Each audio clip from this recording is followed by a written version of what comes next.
Hi everyone. So, can we talk about something for a second? Christmas is literally around the corner. And if you're watching this video, there's a good chance you're feeling that holiday panic. The one where you look at your bank account, then look at your gift list, then look back at your bank account and wonder if maybe you can just skip Christmas this year. Well, I've got good news for you and bad news. The bad news is that Christmas isn't going to cancel itself. The good news, I'm going to show you a simple 10-day plan that can save your holiday season and your wallet. Thank you for stopping by today. I'm Awa, a financial advisor in Canada, and I help people like you build a stronger relationship with money by making personal finance simple. If you're serious about improving your finances, hit that like button and subscribe for more content like this. Let's get started. Day 1, the reality check. All right, day 1 is all about getting real with yourself. No judgment, no shame, just honesty. Grab your phone, open your notes app, and write down 3 numbers. The first one is how much money you actually have available right now. Not what you wish you had, what's really there in your checking account after bills are paid. Second, how much do you want to spend on Christmas total? Gifts, decorations, food, travel, everything. And third, how many people are on your gift list? Here's the thing most people don't do. They skip this step and just start spending. Then January hits like a freight train with credit card bills they can't handle. So pause this video right now if you need to and write down those 3 numbers. Now we can work with reality instead of wishes. So day 2, the gift list audit. Day 2 is where we get a little ruthless. In a good way. Look at your gift list. Now I want you to divide everyone into 3 categories. Category A, people you absolutely must buy for. Your kids, your partner, your parents, the non-negotiables. Category B, people you want to buy for, but they'd understand if you didn't, like co-workers, extended family, friends, etc. Category C, people you feel obligated to buy for, but honestly, the relationship doesn't really require it. Here's your homework. Cut everyone in category C. I know that sounds harsh, but listen, if you're struggling financially and you're buying gifts out of obligation rather than love, that's not the Christmas spirit. That's just stress. For category B, we're going to be creative later, but for now, just acknowledge that these gifts are optional. Your category A list, that's where your actual budget is going. So, day 3, the budget breakdown. Day 3 is math time, but I promise to keep it very simple. Take your available money from day 1, and let's be smart about it.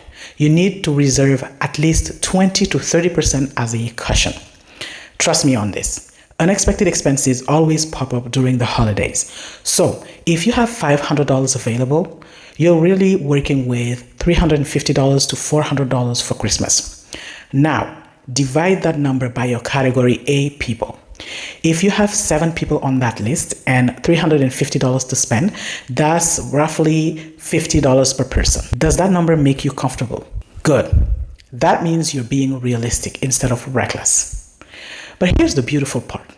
You can absolutely give meaningful, thoughtful gifts at any price point. In fact, some of the best gifts I've ever received cost less than $20. Write down your per person budget and commit to it. This number is your new best friend. Day 4, the homemade revolution. Day 4 is where we get creative. Homemade gifts have gotten a bad reputation, but let me tell you something. When done right, they're often more meaningful than anything you can buy. Here are my favorite budget-friendly homemade ideas. Idea number 1 is for foodies. Make a jar of your famous cookie mix, hot cocoa mix, or spice blend. Add a handwritten recipe card. The cost for this is maybe $5 to $8 per jar. For idea number 2, this would be for anyone. Create a photo book or frame a meaningful photo with a heartfelt note. Shutterfly or similar sites have constant deals. For idea number 3, This would be for kids. Build a coupon book with promises like one movie night of your choice, I'll teach you to bake, or extra 30 minutes of screen time. Kids love these. For idea number 4, for your partner, plan a special date night at home, their favorite meal, no phones, their choice of movie. Write it up like a fancy invitation. The key is presentation and thoughtfulness. A $10 gift in a nice package with a personal note beats a $50 generic gift every single time. Day 5, the shopping strategy. Let's talk about actually shopping without destroying your budget. First rule, make a list of every single gift you need with a specific price limit for each one. When you walk into a store or browse online without a list, you will overspend. It's just how our brains work. Second rule, shop discount stores first. Dollar stores, Marshalls, these places are treasure troves for Christmas gifts. You can find brand name items for a fraction of the cost. Third rule, use cash if possible. When you're spending physical money, it hurts a little more, which means you'll be more careful. Leave your credit cards at home. Fourth rule, shop alone. I know it's more fun with friends, but shopping buddies lead to impulse purchases. Oh, that would be perfect for Sarah when Sarah isn't even on your list. Fifth rule, check online prices before buying anything over $20. Sometimes Amazon or Walmart online has the same item cheaper even with shipping. And here is a pro tip. Shop on weekday mornings if you can. Stores are less crowded and you're less stressed, and you'll make better decisions. Day 6, the secret weapons. Day 6 is all about the secret weapons that save money. Secret weapon number 1, cashback apps. These apps literally give you money back on purchases you're already making. I'm not saying it's life-changing money, but an extra $20 to $50 back on your Christmas shopping, that's one more gift. Secret weapon number 2, store credit cards. But wait, I know what you're thinking. Awa, didn't you just say no credit cards? Hear me out. If you're buying from one store anyway, and they offer 20 to 30% off your first purchase with their card, and you can pay it off immediately, that's a strategic move, but only if you pay it off immediately. Secret weapon number 3, bundle deals. Instead of buying individual gifts for everyone, can you find bundle deals? A nice board game for the whole family instead of individual gifts. A family gift basket instead of multiple small items. Secret weapon number 4, the gift of time. This is my absolute favorite. Create time vouchers for people you love. Offer to babysit for your sister, help your dad organize his garage, spend a Saturday teaching your niece something special. Time is the most valuable gift we have. Secret weapon number 5, post-holiday shopping for next year. This one's for future planning. After Christmas, decorations and gift items go on massive clearance. Spend $20 to $30 now to stock up for next year, and you'll thank yourself in 2026. Day 7, the decoration debate. Day 7, let's talk about decorations because this is where money disappears fast. Real talk, you don't need new decorations every year. You really don't. That Instagram perfect aesthetic is costing people thousands of dollars they don't have. Here's what to do instead. Use what you have. Those decorations from last year, they're still good.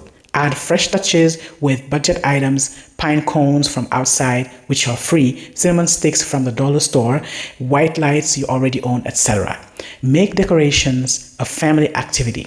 Cutting snowflakes from paper, stringing popcorn, making salt dough ornaments. These activities are free, they create memories, and you decorate your home at the same time.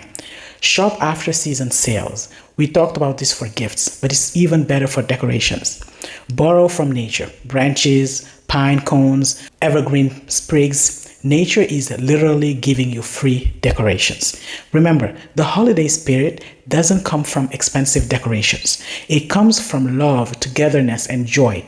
Your home can feel magical with twinkle lights and hot cocoa, I promise. Day 8, the food fiasco. Day 8 is about food because holiday meals can blow your budget fast. If you're hosting, here's the key. Make it a potluck. There is zero shame in asking family members to each bring a dish. In fact, most people appreciate having something specific to contribute. Shop sales and use coupons religiously. Plan your menu around what's on sale that week. Skip the fancy appetizers. Cheese and crackers, veggies and dips, and chips and salsas are perfect and cheap. Make one really impressive main dish and fill in with simple sides. Bake simple treats instead of buying expensive desserts. Cookies, brownies, and simple cakes cost a fraction of what bakery items cost. And here's a game changer. Get your groceries delivered or do pickup. When you're not wandering the aisles, you're not impulse buying. You stick to your list and you save big time. Day 9, the saying no strategy. Day 9 might be the hardest but most important day. You need to learn to say no. No to the office gift exchange that costs $25. No to the neighbor party that expects you to bring an expensive dish. No to matching Christmas pajamas for a photo shoot when you're stressed about money. Here's the script. I'm keeping things really simple this year, but I appreciate you thinking of me. That's it. You don't owe anyone any explanation about your finances. Real friends and family will understand. And if they don't, that's their problem, not yours. The holidays are about love and connection, not about how much you spend.